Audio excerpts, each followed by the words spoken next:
인권 무슨 자유 이게 막 강조되다 보니까 군 본연의 기본적인 가치 이런 것들이 많이 사라져가는 느낌을 받아요. 오늘 밤이라도 전쟁이 나면 싸울 준비가 되어져 있어야 한다는 것이 군의 가장 큰 명제예요. 그런데 국민들은 여기에서 너무 무감각하지 않나. 근데 아까 대대 얘기해 주셔서 제일 야전 군사령관 대장님을 하실 때는 밑에 지휘 체계 아래 몇 명의 군사가 있는 거죠? 이제 그냥 정확하게 얘기하면 이것도 군사 비밀이니까 대략 러프하게 13만 명 정도 됐어요. 근데 이게 이렇게 전시가 되면 동원이 막 예비군들이 들어와서 이렇게 하게 되면 약 한 35만 명 정도 수준으로 커지죠. 그러니 아까 얘기했던 책임감을 얘기했잖아요. 야전군 사령관으로서의 중압감 뭐 이런 것이죠. 야전군 사령관이 된다고 하는 통보를 받았을 때 가장 먼저 머릿속에 떠올랐던 거는 그거죠. 만약 내가 사령관을 할 때 전투가 발생한다거나 아니면 전쟁이 일어났을 때 내가 갖고 있는 능력과 지식이 부족하여 내가 잘못 판단해서 우리 부하들을 죽음으로 몰아넣는 일은 있어서 안 되겠다. 이 생각이 이제 가장 커다란 중압감이에요. 그렇게 하지 않기 위해서 나는 준비된 자인가? 나는 진짜 사령관으로서 준비되어져 있는가? 이런 것들을 늘 스스로한테 자문하면서 부족한 게 뭔지 어떻게 하면 나 혼자가 아니라 우리 부하들과 참모들과 함께 그렇지 않은 야전군을 만들고 그렇지 않은 사령관이 될까 하는 고민을 했던 거거든요. 내가 잘못 생각하면 그들이 위험에 빠질 수 있는 거잖아요. 지금 만약에 혹시나 뭐 그런 일이 없죠. 전쟁이 나면 저는 대장님 밑으로 가는 건가요? 저는 안 되죠. 저는 이제 퇴역을 했으니까 나이가 이제 낮춰서 퇴역해서 안 되고 김 작가님도 마포구면 지금 민방이죠? 네. 지금 동원 예비군 지났잖아요, 다. 네, 다 끝났죠. 다 끝났죠. 그러니까는 뭐 안 되는 거죠. 근데 제가 요새 우크라이나 사태를 보면서 생각해 보는 게 있어요. 왜 우리나라에서 우크라이나 사태가 나니까 뭐 이근이나 이런 친구들이 가가지고 뭐 전쟁한다고 그랬잖아요. 근데 지금 우리나라는 동원 예비군 지정되는 사람과 민방위 지정되는 사람들은 있지만 그 외에 발런티어를 해가지고 자기가 뭐 우영군이 되겠다 이런 사람들에 대한 얘기는 없어요. 그런데 만약에 전쟁이 났다 그러면은 저 같은 사람들, 제 또래에 있는 사람들, 지금 신체 건강하잖아요. 이런 사람들도 손들고 많이 군대로 올 것 같아. 이 사람들을 어떻게 운영할까 하는 볼런티어 제도? 뭐 이런 것들에 대해서 한번 생각해보면 어떨까 하는 생각도 한번 제가 우크라이나 전쟁을 보면서 했어요. 왜냐하면 지금 젊은이들이 자꾸 줄어드는데 그렇죠. 윗단에 있는 나이 많은 사람들도 아직까지 충분히 역할할 수 있거든요. 뭐 아니 총 들고 뭐 경계 쓰는 건 못할 게 뭐 있어. 잠도 없겠다. 할 수 있어요. 네. 지금은 못하지만 제도가 그렇게 발전됐으면 어떨까 하는 생각을 여러 사람한테 제가 얘기한 적은 있습니다. 아무래도 근데 포스타가 되시면 주변에 만나는 분들도 뭐 어마어마하신 분들을 많이 만나셨겠어요. 그때 뭐 당연히 대통령님도 만나실 기회가 당연히 몇 번 있으셨을 당연히 그렇죠. 근데 대통령님을 만난다고 해서 사적인 대화를 할 수 있는 건 아니니까. 그렇죠. 공적인 관계니까요. 자주 만났죠.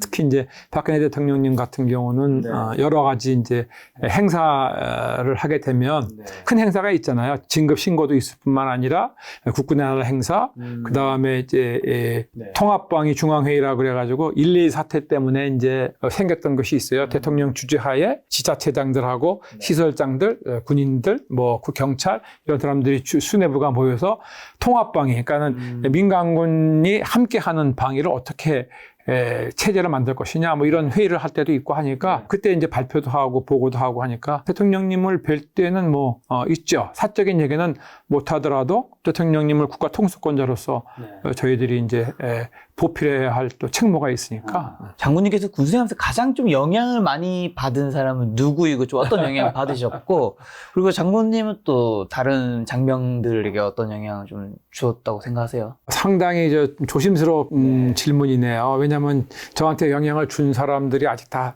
살아계시기 때문에 이렇게 성함을 말씀드리면 그렇지 않은 분이 자식이 내가 제일 많이 했는데 다른 사람 얘기하네 또 이러실 수 있을까봐 제가 실명은 거론하지 않겠는데 저한테 가장 큰 영향을 준 사람은 제가 두 사람을 통상 얘기를 해요. 한 분은 진짜 마음이 따뜻했던 분이었어요. 힌트라도 좀 주세요 지금. 그렇게 말하면 누군지도 모르니까. 진짜 마음이 따뜻해. 제가 이제 대대장 때 지휘관을 하셨던 분인데 마음이 따뜻한 분이었어요. 예를 들어서 이제 뭐 지휘관을 하다 보면 사고가 많이 났잖아요. 그렇죠. 그런데 그 사고가 났음에도 불구하고 자기한테도 좋지 않은 이 영향이 오임에도 불구하고 그것은 둘째 문제를 치고 사고 난 그 부하, 그 바로 위에 있는 지휘관들이 받는 고통 이런 것들을 마음 아파하시는 그런 지휘관을 제가 모셨었는데 그분을 보고서 아, 저 사람은 참 마음이 따뜻하구나. 나도 저렇게 닮았으면 좋겠다. 이런 생각을 했던 분이 한 분이 있었고 한 분은 우리나라에서 가장 똑똑하다는 사람을 제가 모신 적이 있었어요. 근데 이분은 너무 똑똑해서 밑에 사람들을 막 괴롭혀요? 그렇죠. 본인의 수준이 너무 높은 거야. 너무 똑똑하시니까. 아무도 가까이 오려고 하지 않고 누구도 칭찬받는 사람이 없는 거예요. 근데 제가 옆에서 그분을 보면서 아, 저분은 재승박덕하구나. 재주는 참 많으신데 덕이 없으시네. 그러니 주변의 부하들이 다 힘들어하고 앞에서는 따르는 것 같은데 뒤에서는 등을 돌리는 면정복배 뭐 이런 걸 보면서 나는 저렇게 하면 안 되겠네. 라고 하는 걸 제가 가장 크게 여기서 너무 궁금합니다. 그럼 마음이 따뜻한 사람과 엄청 뛰어나신 분이지만 마음이 좀 그렇지는 못한 두 분 중에서 어느 분이 어쨌든 군의 계급으로 쳤을 때 더 높이 올라가셨나요? 후자였어요. 이건 어쩔 수 없는 아무리 그래서 따뜻한 분이 위로 올라가기 쉽지 않을 수 있겠죠. 그 경험을 하고 나서 저를 돌아보는 계기가 됐죠. 그분을 통해서 아, 나도 저분처럼 커왔었지 않았나. 반면교사 하셨군요. 나도 나름 똑똑하다는 얘기를 많이 듣고 해서 남들이 나한테 저런 숨막힘을 느끼지 않았을까. 뭐 이런 생각을 그때 처음 했어요. 그래서 지금도 저한테는 그분이 가장 큰 영향력을 미쳤다고 제가 생각을 하죠. 그리고 그분 덕택에 나를 돌아보고 나도 이제 많이 이제 다듬어져서 부하들한테 어떤 영향을 주셨습니까? 라고 말씀하시는데 저는 그나마 선한 영향력을 주려고 노력을 많이 했다라고 내 스스로 평가하기도 하고 내 많은 부하들이 평가하기도 해요. 그래서 뭐 저는 지금 자랑인데 소대장 때 지금 전후부터 사령관 때 내 운전병까지 다 만나니까 그만큼 좋았다는 거죠. 네. 그분을 통해서 제가 따뜻한 마음, 능력은 있지만 부하를 너무 이렇게 힘들게 하는 상급자도 사랑받지 못하다 느끼게 했던 거 이런 것들이 저를 중용의 도라 그럴까 뭐 이런 성격의 지휘관을 만들어준 것 같아서 고맙게 생각합니다. 한 번만 더 물어보고 싶은 게 저 왠지 그 엄청 똑똑하신 분 최소한 3스타나 4스타 정도는 되셨을 것 같고 마음이 너무 따뜻한 분은 1스타도 혹시나 못 되셨을 대령으로 나가셨어요. 그렇죠. 네. 이제 그런 느낌이 왜냐하면 어쨌든 뭔가 사건이 터졌을 때 나를 신경 쓴 게 아니라 그분들 신경 쓰면서 조치하는 것도 이제 뭔가 내 책임으로 다 돌리다 보면 저는 뭐 저희 대대 사건이 아니었지만 옆에서 그걸 보면서 야 어떻게 저렇게 할 수가 있지? 그러니까. 지금 사안장님은 막 뚜껑이 열려가지고 없을 때 가지고 막 입에 거품 물고서는 욕을 하시는데 떠나시고 난 다음에 사안장님이 그러고 떠나시고 난 다음에 우리한테 전혀 다른 얘기를 할 때, 이건 진짜 쇼크였어요. 컬처 쇼크가 왔었어요. 그때 모셨던 분은 한 인간으로서 되게 대단하신 그렇죠? 분이네요. 네. 정말. 지금도 존경해요. 네. 그럼 혹시나 이제 인간관계 측면이 나왔으니까 군 생활을 하면서 워낙 군은 특히나 워낙 다양한 종류의 사람들이 많이 오시잖아요. 전국에서 그렇죠. 오니까 좀 가장 깊이 했던 사람의 유형은 어떤 인간관계는 되게 싫어하셨나? 이런 사람은 좀 멀어져야 된다. 저는 이제 군인이었고 군인에 있어서의 가장 첫 번째 덕목은 누가 뭐래도 전쟁을 대비하는 거예요. 그렇죠. 군사적인 용어로 얘기하면 전투 준비 태세 완비 뭐 이렇게 얘기를 하는데 전쟁을 대비하는 자들이잖아요. 군인과 민간인을 가르는 크라이테리어가 뭐야? 전쟁을 할 수 있는 능력이 있느냐 없느냐 이걸 거 아니에요. 그래서 저는 평상시 부하들한테 그들의 복지라든가 무슨 생활이라든가 어려움을 달래주고 이런 것들 잘하는 것도 물론 중요해요. 평상시에. 그런데 그것에 앞서서 우리는 과연 싸울 준비가 되어져 있는가라고 하는 것을 첫 번째 명제로 삼아야 된다는 거죠. 그래서 제가 가장 회피했던 사람은 그런 부하였어요. 싸움을 주저하는 자들. 군인으로서의 덕목이 부족한 거 있을까요? 저는 그래서는 안 된다고 보는 거죠. 아무리 부하들한테 잘하고 부하한테 존경을 받는다 하더라도 싸움 준비가 안 되어 있는 애들은 안 된다고. 근데 제가 그것을 느꼈어요. 위기의 순간에 나타나요. 그게 보여지는 거예요. 평상시에는 잘하는 것 같아. 뭐 보고하는 거, 무슨 문서 만드는 거, 병사들하고 뭐 하는 거 보면 쥐를 잘하는 것 같아. 근데 위기의 순간이 딱 처했을 때는 행동으로 안 움직여져요. 그런데 평상시에는 어설퍼. 야, 저놈은 저거 믿고 맡길 수 있겠나? 라고 했는데 위기의 순간에 실력을 발휘하는 자들이 있어요. 네. 저는 군은 후자같이 돼야 된다고 생각하는 거예요. 전시 같은 상황에서 네. 얼마나 네. 심리가 막 제가 이제 무너지겠어요. 아까 얘기했던 박근혜 정부 시절에 그런 위급한 순간이 맞아요. 데프콘까지 네. 하고 김관진 안보실장이 네. 가가지고 황병사랑 대담하고 막 이랬을 때 군이 초비상 상태로 대기했었거든요. 그때 사령관이 줬던 지침을 전투 준비가 되도록 하라고 했음에도 불구하고 이걸 합니까 안 합니까 라고 결심을 못하는 자가 있는 거야. 명령을 내렸는데. 이게 제가 제일 싫어하는 주저하는 자예요. 주저하는 자. 전쟁의 신이 가장 싫어하는 자는 주저하는 자이다라고 하는 군사격언이 있어요. 그런 자들은 빨리 군에서 나가야 된다고 하는 것이죠. 그래서 부정적인 마인드. 이건 안 돼. 이건 이래서 안 돼. 저래서 안 돼 하는 애들을 제가 제일 싫어했어요. 그럼 뭐 네. 끝도 없죠, 핑계는. 안 되는 이유는 지금 말씀하신 끝도 없죠, 끝도 진짜. 골프를 못 치는 이유가 101가지래요. 제일 마지막에 뭔지 아세요? 안 될 이유가 없는데 안 되네. 골프 유머인데 하여튼 그렇다고 얘기를 해요. 그렇게 이유가 많은 거야. 그렇게 이유를 달고서는 임무 수행을 할 수가 없어요. 농담 삼아 이런 말이 있잖아요. 긍정적인 자는 한계가 없고 부정적인 자는 한계 없다. 근데 이 부정적인 자, 한계 없는 부정적인 자들이 군대에 있으면 저는 안 된다고 생각해요. 제가 가장 제일 회피했던 인원들은 그거예요. 그들은 뭐 육사 출신이든 뭐 어느 출신이든 출신에 관계없이 별로 좋게 평가하지 않았고 진급의 기회도 주지 않았었어요. 혹시 장군님 보셨을 때 지금 이제 2023년 지금 군대의 가장 큰 문제는 혹시 뭐라 생각하시고 그리고 군은 강해야 되는 거잖아요. 왜냐하면 그런 목적이 집단인 거니까. 네. 우리나라의 군이 더 강해지기 위해서는 좀 뭐가 더 필요하다고 보세요? 제가 지금 재능 기부 강연을 하느라고 전방을 이렇게 많이 가요. 비록 전역은 했지만 그래도 부대 안에 딱 들어가서 몇 사람 만나고 부대에 가서 이렇게 숨만 딱 쉬어도 분위기가 느껴져. 이 부대는 싸울 수 있겠다, 없겠다. 40년 넘게 군생활을 하셨으니까. 이런 느낌이 팍 와요. 오겠죠. 사실은 좋은 습관은 아니야. 이게 틀릴 수 있는 판단이, 틀릴 수도 있잖아. 40년의 직관이 담긴 거니까요. 근데 직감적으로 그런 느낌이 와요. 네. 그러면서 요즘 느끼는 군에 대한 생각은 물론 후배들이 우리 때보다도 더 열심히 근무하고 최선을 다하려고 하는 것을 부정하는 건 아닌데 뭐라 그럴까? 무인적인 기풍이 많이 없어졌다 그럴까? 이런 느낌을 받아요. 무인적인 기풍. 무사 같은 거. 그렇죠. 무사의 혼. 뭐 이런 것들이 없어진 것 같아요. 예를 들어 군대라고 하면은 제일 먼저 떠오르는 게 뭐예요? 인내, 뭐 훈련, 뭐 그런 단어들이잖아. 쉬는 시간에 앉아가지고 각자 떨어져 앉아가지고 스마트폰 하는 이런 군대를 아니죠. 생각하면 안 되잖아요. 네. 근데 지금이 가보면은 그런 것이 개인적인 성향이 너무 많이 허용이 되고 군에 인권이 보장돼야 한다는 그 대전제에 대해서는 저도 반드시 동의해요. 그렇죠. 그런데 인권이 존재하면서도 군인다움을 유지하는 것, 군대다움을 유지하는 것은 병행될 수 있는 거예요. 같이 갈 수 있는 거야. 병존이 되는데 지금은 이상하게 그런 것들 인권 무슨 자유 뭐 이게 막 강조되다 보니까 군인다움 군대다움 무인적인 기풍 군 본연의 기본적인 가치 이런 것들이 많이 사라져가는 느낌을 받아요. 이게 무슨 뭐 정신전력이다 뭐 이렇게 얘기할지는 모르겠는데 그런 것들을 좀 원위치 시킨다. 그러면 내가 뭐 꼰대 소리 들을지 모르겠어.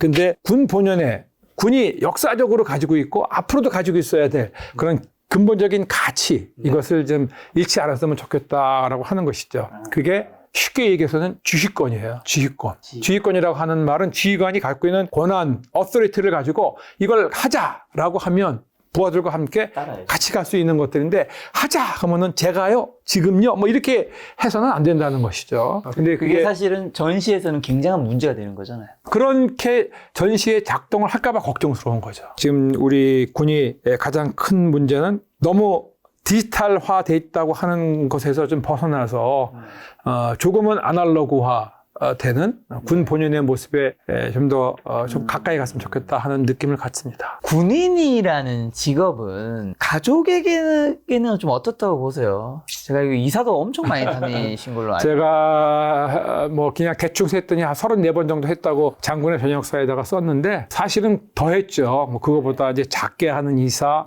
뭐 독일에서 유학하면서 이제 그 안에서 했던 이사 이런 거 따지면은 뭐 한 50여 번 될지도 모르겠어요. 그만큼 어느 한 곳에 정착하지 못하고 이제 군대 생활을 하다 보니까 가족한테 많이 미안하죠. 그렇죠. 특히 애들한테 미안해요. 제가 아들만 둘인데 우리 큰 놈은 초등학교가 6군데야. 그러니까 지금도 불평하는 게 이제 친구가 없다. 맞아. 뭐 이런 얘기를 많이 하죠. 그럼에도 불구하고 남편과 아버지를 따라서 이렇게 헌신해둔 가족들한테는 늘 미안하고 그런 면에서 지금 뭐 잘해주려고 노력을 하는 편이에요. 많은 사람들이 조금 오해를 하시는데 군대 생활할 때 보면은 많은 행사를 하면 부부가 같이 하는 행사가 많아요. 그렇죠. 공무원과 달리 공무원들은 잘 안 하고 일반 회사원은 더더욱 안 하겠지만 군인은 거의 부부 단위로 행사를 많이 해요. 예를 들어서 뭐 대통령한테 신고하러 간다. 그래도 와이프도 같이 대동하고 가고 뭐 이렇게 하거든요. 그게 왜 그러냐면 문화가 그러니까 군인의 가족은 반 틈은 군대 생활을 같이 했다. 그렇죠. 같이 이동을 해버려야 되니까. 이렇게 인식을 하니까 그런 면에서 군인 가족이 어려움이 있죠. 아마 그렇기 때문에 전역을 하고 나서도 군인 가족한테도 이제 제가 죽더라도 우리 아이한테 연금이 승계가 되거든요. 다는 안 가지만 60%는 가요. 뭐 이렇게 한 것은 군대 생활을 같이 했다. 좋은 의미에서 같이 했다는 거예요. 옛날에 보면 뭐 남편이 원스타면 완도라는 투스타라고 얘기했던 그런 의미가 아니라 가족의 희생으로 함께. 그런 희생에 대한 보답으로 연금도 이렇게 가족한테 주고 하는 것이 아닌가 보고요. 가족한테는 늘 뭐 빚을 많이 졌다고 생각을 해요. 제가 뭐 전역사를 썼을 때 이제 그런 말을 제일 마지막에 전역하는 순간에 가족한테 미안함을 표시를 하는 말을 전역사 말미에 썼었는데 전뿐만이 아니라 군 생활했던 모든 사람들이 계급의 고하에 관계없이 가족한테는 늘 이렇게 좀 빚을 지고 있다라고 하는 느낌을 갖죠. 군대도 그렇지만 사회에 나와보시면 세상도 사실 대한민국이 굉장히 경쟁이 치열하잖아요. 그렇죠. 치열한 경쟁사에서 우리가 군에서든 뭐 바깥에서든 살아남기 위해서 갖춰야 할 자질 뭐가 있다고 생각하시나요, 장군님? 이거 뭐 경쟁은 제가 볼 때는 뭐 어차피 불가피한 거잖아요. 이것은 회피할 수 있는 것이 아니고 그 경쟁을 어떻게 공정하게 하느냐, 정의롭게 하느냐 이런 문제만 있을 뿐이지 경쟁은 있을 수밖에 없는 것이죠. 근데 경쟁을 하다 보면 어쩔 수 없이 승자와 패자가 갈라질 수밖에 없어요. 뭐 요새 젊은이들이 루저라는 말을 싫어한다고 하던데 루저가 생길 수밖에 없는 것이죠. 그런데 그 루저라가 실패가 한 번의 실패일 뿐이지 그게 인생 전체의 실패는 아니라는 것을 경쟁을 통해서 배웠으면 좋겠어요. 그래서 나는 뭐 우리 젊은이들이 나한테 많이 그런 얘기 하는데 회복 탄력성을 가졌으면 좋겠다. 여러분이 하는 실패는 그냥 단순한 실패가 아니다. 이 실패를 통해서 성공을 다지기 위한 통과 의례다. 이런 얘기를 많이 해요. 전방에 다니면서 이렇게 강연을 하고 Q&A를 할 때 보면 가장 많이 물어보는 질문이 실패했을 때 어떻게 대처했습니까? 이 질문이에요. 근데 이 말은 들을 때마다 제가 좀 마음이 아픈 게, 우리 젊은이들이 실패에 대해서 두려워하는구나. 그렇죠. 두렵죠. 근데 사실은 우리 젊은이들은 실패해도 될 나이거든요. 실패해야 할 자유, 실패해야 될 권리가 나는 있다고 보는 것이죠. 예를 들어서 이제 이런 거야. 내가 피아노를 가르치는데, 내가 피아노를 배우는 이놈이 완벽하게 피아노, 모차르트 K235를 완벽하게 치기 전까지는 피아노에 앉을 수 없어. 이렇게 해가지고는 어떻게 피아노를 가르치겠어요? 떠듬떠듬 못하면서도 쳐야 되는 거 아니겠어요? 다 누구나 다 그런 과정을 거쳐서 성장하는 건데 우리 기성세대가 경쟁 사회를 꾸려간다고 하면서 젊은이들한테 그런 기회를 안 주는 것은 좀 잘못되지 않았나 싶어요. 저도 마찬가지예요. 제가 뭐 육군 대장이 됐을 때 갑자기 됐겠어요? 수많은 시행착오를 거치면서 다만 그 시행착오를 통해서 내가 다음에는 똑같은 시행착오를 하면 안 되지. 실패를 반복하지 않겠다. 이런 생각을 하면서 나를 단돌이 했기 때문에 성장했던 것이죠. 그런 것들을 윗사람들이 좀 넓은 관용을 가지고 좀 봐줬으면 좋겠다. 그래야 밑에 사람들이 회복 탄력성을 가질 것이다 라고 생각을 해요. 두 번째, 이제 경쟁 사회다 보니까 어쩔 수 없이 이제 리더와 팔로워가 이제 생기게 되는데, 리더와 팔로워 사이에서의 가장 요 근래 어려운 것이 뭐냐면 인간관계 기술인 것 같아요. 이게 지금 사람과 사람 사이에서 모든 것이 이제 이루어지는데, 제가 이런 말을 자주 해요. 지금 뭐 첨단 무기체계, AI를 기반으로 한 무기체계가 아무리 발전된다 하더라도 최고의 무기체계는 결국 사람이에요. 그러니 군인이라고 하는 사람은 더더욱 더 사람을 다루는 거죠. 무기를 다루는 직업이 아니라 사람을 다루는 직업이에요. 그 사람을 통해서 자기가 원하는 바를 구현시킬 수 있는 전쟁 목적을 달성하고자 하는 것이 군인일 뿐이지 결국은 사람을 다루는 것인데 그 인간관계의 기술을 능력을 좀 더 키울 수 있는 필요가 있어요. 그런데 지금 이게 뭐 자식을 낳아도 하나만 낳고 학교에서도 그냥 혼자 크고 군대 와서도 이게 무슨 거의 동료 의식이 없고 뭐 이러한 사회에서 경쟁을 하다 보니까 이 인간 관계에 대한 능력이 떨어지는데 이런 것들을 좀 더 배우고 익힐 수 있는 이런 환경이 됐으면 좋겠다. 그게 남에 의해서가 아니라 자기 스스로 그런 것을 느끼고 노력을 하면서 자기의 포텐셜을 좀 키울 수 있는 그래서 그 자질을 이제 갖게 되는 것이죠. 그게 이제 우리가 얘기하는 뭐 내공, 아우라 뭐 이런 거 아니겠어요? 네. 그래서 그런 것들이 쌓여지면 네. 언젠가 어느 위치에서든 간에 스스로 어려움을 극복할 수 있는 회복 탄력 속도 가지고 모든 조직원들을 다 이렇게 추스리면서 조직의 목적을 달성할 수 있는 이러한 리더로서의 자질을 갖지 않을까 싶은 것이죠. 장군님 말씀대로 사실 한 번에 성공한 사람도 그 사이의 과정을 다 보면 실패의 역사가 있고 난 다음에 성공을 한 거예요. 한 번에 성공한 사람 없어요. 인생 한 방 왕창 가는 부적은 없어요. 그렇죠.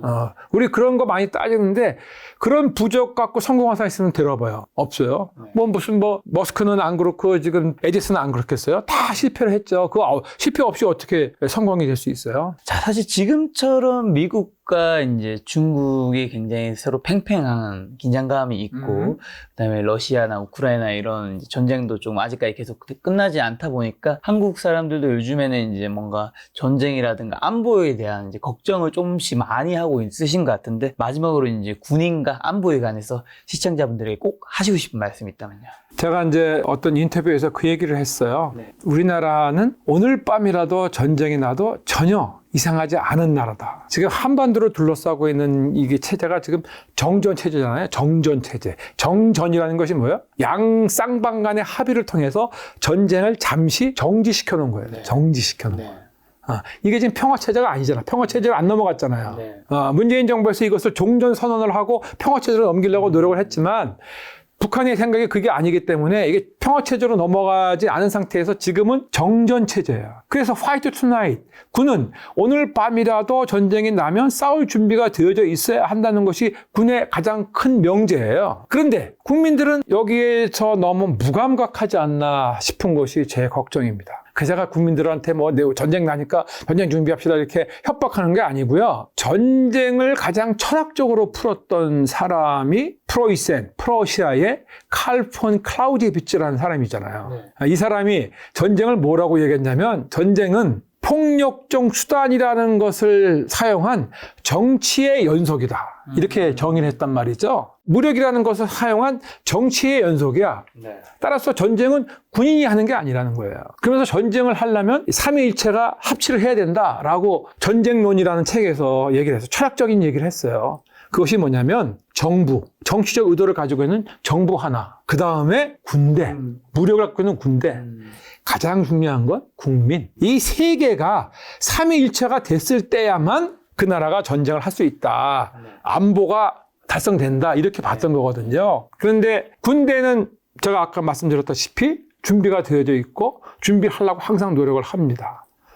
윤석열 정부 지금 안보 문제에 대해서 좀 차별화되려고 노력하잖아요. 대중국 문제를 어떻게 할 것이냐 하는 것에서는 더 많은 함의와 고민이 필요할 것으로 보입니다만 일단 한미연합방위 체계를 공고히 하겠다 하는 거 미국과 일본과 협조해서 남방 협조 체제를 구축한 상태에서 힘으로 주도권을 잃지 않겠다 하는 노력하는 것은 저는 적절하다고 봅니다. 물론 힘만 갖고 될 수 있는 것은 아니에요. 그러나 일단 협력 체제를 구축한 것만큼은 긍정적으로 평가를 하고 있습니다. 앞에서 얘기했던 우리 국민들이 싸울 의지가 있느냐 하는 문제가 바로 세 번째 조건이죠. 이 세 번째 조건을 우리 국민들께서 좀 더 고민하시고 국민의 의지를 다잡을 필요가 있다 하는 생각을 해요. 북한의 공간에 넘어가면 안 된다는 겁니다. 예를 들어서 이런 거예요. 제가 현역 때 탈북단체에서 무슨 이렇게 소식지를 띄우느라고 고무풍선을 갖다가 띄운다든가 이렇게 한다 그러고 하면은 북한이 원점을 타격하겠다. 그 얘기를 하면 막 우리 마을에 와서 그거 한다 그러면 주민들이 와서 막 못 들어오게 막고 뭐 이런 걸 한단 말이죠. 또 우리가 저기 사격했을 때 우리가 대응 사격을 하게 될 경우에 우리 쪽을 쏠까봐 대응 사격을 못하게 하려고 하는 이런 국민들의 노력도 있었어요, 과거에. 제가 그런 것을 보면서 이런 국민들이 과연 위기의 순간에 전쟁을 하겠다는 의지를 다질 수 있을까라고 하는 것을 많이 걱정을 했던 편인데 그것을 누가 해야 되느냐? 정치권에 있는 사람들이 해야 되는 것이에요. 정치권에 있는 사람들이 국민들을 설득해서 잃는 것보다 얻는 것이 크다. 우리가 억지를 성공하기 위해서는 노력할 것이 당연하다라고 하는 말을 국민들이 듣기 좋은 소리가 아니라 들어야 해야 할 말을 정치권이 정확하게 해줄 필요가 있다. 그래야 이 삼위일체가 성립된다. 그래야만이 대한민국의 안보가 튼튼해질 수 있다라고 저는 분명하게 말씀드리고 싶습니다. 그 삼위일체가 이제 정부와 군인과 국민인데 국민들도 이 군사 안보에 관해서 안일하게 생각하는 것이 아니라 관심과 그 관심이 사실은 투자로 이어질 것이고 그렇죠? 그 투자가 우리 국방력을 더 강하게 만들어서 그 국방력을 통해서 전쟁을 하자가 아니라 전쟁을 막을 수 있는 힘이 된다. 그렇죠. 국민의 의지. 개인적으로 저는 오늘 이제 대장님 만나 뵐 수 있어서 병장으로서 제대한 사람으로서 굉장히 영광이었습니다. 아이, 뭐 영광인 건 아니고요. 글쎄, 오늘 제가 드렸던 말씀 중에 어떤 부분은 뭐 여러분께서 납득하시는 것도 있고 또 어떤 부분은 수긍하지 않으신 부분도 있을 것이라고 봐요. 대한민국 사회가 워낙이 좌우로 분열돼 있어서 또 남의 의견에 이렇게 선뜻 동의하지 어려운 이런 환경도 갖고 있는 것은 맞으나 그럼에도 불구하고 제가 드렸던 얘기는 제 개인적으로 경험을 통해서 했던 말이긴 하지만 대한민국을 지켜왔던 가장 강한 힘, 군대를 여러분이 믿으셔도 좋다 하는 메시지를 전하고 싶었던 것이고요. 두 번째로는 이 방송을 보는 우리 젊은이들이 소소한 하루를 의미 있게 만들어서 대한민국을 더 큰 나라, 더 강한 나라로 만들어줬으면 좋겠다. 실패를 두려워하지 않는 젊은이, 도전 정신을 갖고 있는 젊은이, 이런 젊은이들로 대한민국이 좀 힘차게 역동적으로 나갔으면 좋겠다 하는 생각으로 말씀을 드렸습니다. 제가 이제 뭐 강연도 하고 뭐 책도 번역하고 하면서 활동하는 이유는 딱 한 가지예요. 국민 여러분이 군을 사랑하시고 그들을 믿어줄 때 군이 국민 여러분께 충성을 다할 것이라는 사실을 알려드리고 싶어서 활동을 하는 것이니까 오늘 이 방송도 마찬가지입니다. 여러분들이 이 방송을 보시고 군을 신뢰하고 군을 사랑하는 마음을 이만큼 조금 가져줬으면 좋겠다는 감사의 말씀을 드리면서 저의 말을 마칠게요. 오늘 김 작가 TV를 통해서 만나뵙게 돼서 반갑고 다른 어떤 기회에 또 여러분을 볼 수 있는 기회가 있기를 고대하겠습니다. 감사합니다. 오늘 장군님을 비롯해 이제 수많은 대한민국의 이제 장병분들 덕분에 우리가 오늘 밤도 편안히 안전하게 잠을 잘 수 있다라는 생각이 들었습니다. 오늘 만나는 선임은 김영식 장군님이었습니다. 지금까지 여러분 소중한 시간 함께 해주셔서 정말 감사합니다. 오늘도 김 작가였습니다. 고생 많으셨습니다. 네, 감사합니다.